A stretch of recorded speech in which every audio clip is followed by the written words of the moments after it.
Shalom saudariku, ada satu pengalaman batin yang hampir setiap perempuan pernah rasakan, namun sering dipikul sendirian dalam diam, yaitu ketika mereka yang dulu dekat kini perlahan menjauh. Bukan karena pertengkaran besar, bukan karena engkau berubah menjadi pribadi yang buruk, bahkan seringkali bukan karena kesalahan yang jelas, tetapi karena musim hidup berubah. Dan yang paling melelahkan bukan selalu jarak itu sendiri, melainkan cara jarak itu terbentuk. Tanpa penjelasan, tanpa kata pamit, tanpa penutupan yang rapi. Hanya keheningan yang bertambah pelan-pelan, hingga suatu hari engkau menyadari hubungan itu tidak lagi sedekat dulu. Pesan yang dulu cepat dibalas kini jarang. Perhatian yang dulu hangat kini menipis. Sapaan yang dulu ringan kini terasa canggung. Dan di titik itu, batin perempuan mulai bekerja keras.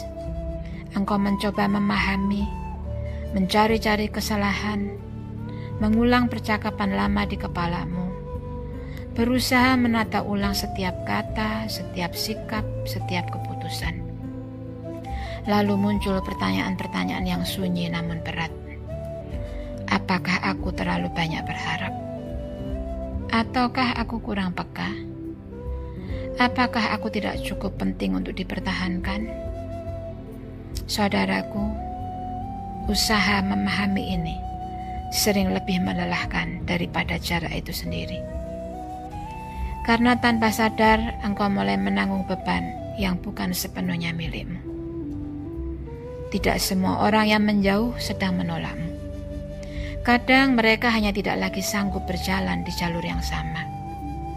Kadang hidup membawa mereka ke irama yang berbeda.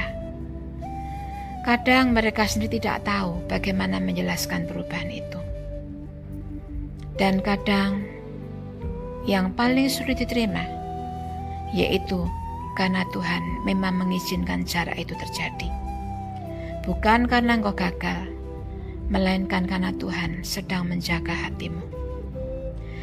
Ada hubungan yang indah untuk satu musim, ada kedekatan yang tulus, namun tidak dimaksudkan untuk dibawa terus ke musim yang baru. Ini tidak berarti hubungan itu palsu.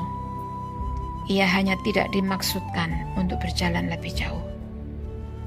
Manusia bisa berubah, kedekatan manusia bisa memudar, tetapi Tuhan tidak pernah berubah. Firman-Nya berkata, aku sekali-kali tidak akan membiarkan engkau, dan aku sekali-kali tidak akan meninggalkan engkau.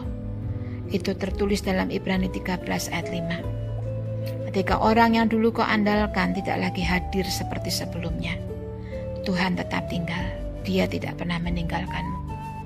Ia melihat air matamu yang tidak kau perlihatkan kepada siapapun. Ia mendengar doa yang hanya terucap di dalam hati. Ia tahu betapa sepinya langkah yang kini harus kau jalani. Tetapi Dia tidak seperti manusia lain. Tuhan tidak pernah menjauh darimu. Walaupun tidak mudah ketika orang yang kau kasih mulai menjauh. Ada hari-hari di mana engkau merasa kuat. Ada hari-hari di mana kesepian datang tiba-tiba. Ada momen-momen kecil yang mengingatkanmu pada kedekatan yang dulu pernah ada. Dan disinilah formasi batin benar-benar bekerja.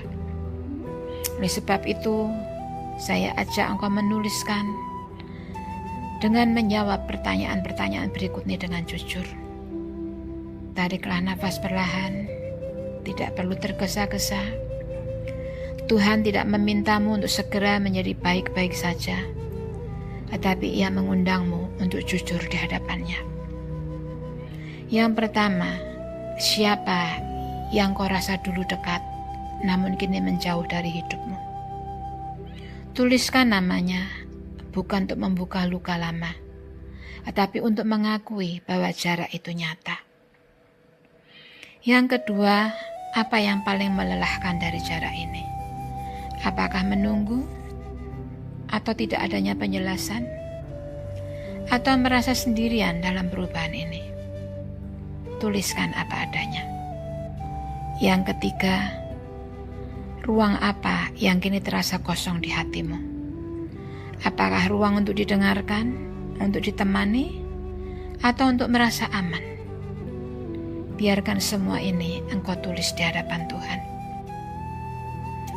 Dan saudariku, apapun yang barusan engkau tuliskan, baik itu nama, perasaan, kebingungan, atau ruang kosong, atau apapun, semuanya layak dibawa ke hadapan Tuhan.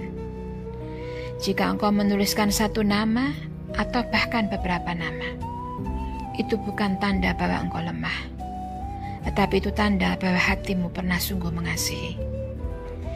Jika yang muncul adalah rasa kosong, ketahuilah kekosongan bukan musuh rohanimu, tetapi itu adalah ruang yang Tuhan ingin datangi.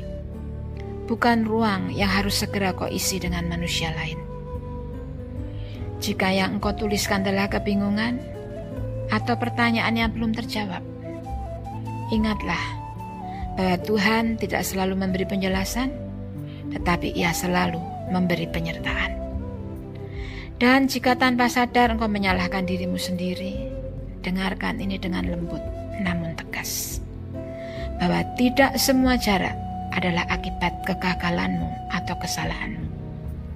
Kadang Tuhan membiarkan orang menjauh supaya engkau tidak membangun rumah di atas kehadiran manusia yang rapuh, tetapi di atas kesetiaannya yang tidak pernah berubah.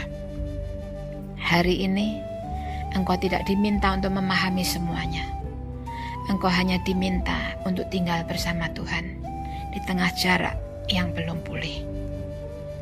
Dan kerelaan untuk tinggal, itulah iman yang dewasa. Selanjutnya, kita akan lakukan aktivasi profetik dan deklarasi iman. Letakkan tanganmu di dada, rasakan nafasmu, sadari bahwa Tuhan sangat dekat. Ucapkan dengan yakin, Tuhan, aku mengakui bahwa jarak ini menyakitkan. Aku lelah berusaha memahami semuanya. Aku menyerahkan hubungan yang menjauh ini ke dalam tangan-Mu. Tarik nafasmu saudaraku, lalu ucapkan, Tuhan, penuhi ruang yang kosong ini dengan hadirat-Mu. Ajari aku tinggal dalam kesetiaan-Mu. Aku memilih percaya bahwa Engkau cukup bagiku. Dan sekarang dengan iman, mari deklarasikan. Di dalam nama Yesus, aku deklarasikan bahwa aku tidak ditinggalkan. Tuhan tetap dekat dan setia di setiap musim hidupku. Nilai diriku tidak ditentukan oleh siapa yang menjauh, tetapi oleh Kristus yang tidak pernah menjauh dariku. Aku aman, aku disertai, aku dikasihi dengan kasih yang kekal. Saudaraku, izinkan saya untuk berdoa mengakhiri perenungan hari ini. Tuhan yang setia, Engkau melihat setiap perempuan yang mendengar renungan ini. Engkau tahu hubungan yang pernah berubah dan jarak yang ia tidak pilih atau harapkan. Sembuhkan luka karena jarak yang terjadi. Tenangkan hati yang lelah menunggu. Penuhi kekosongan yang tidak bisa diisi oleh manusia. Ajari dia tinggal di dalam kasih-Mu ya Tuhan. Ketika hidup terasa sunyi, ajari dia melangkah ke musim yang baru tanpa kehilangan jati dirinya. Terima kasih Tuhan, karena Kau tidak pernah menjauh. Kasih-Mu tetap setia, bahkan ketika manusia berubah. Di dalam nama-Mu Yesus, Tuhan yang setia sampai akhir, kami serahkan hidup kami. Amin. Tuhan memberkatimu saudariku, sampai berjumpa besok.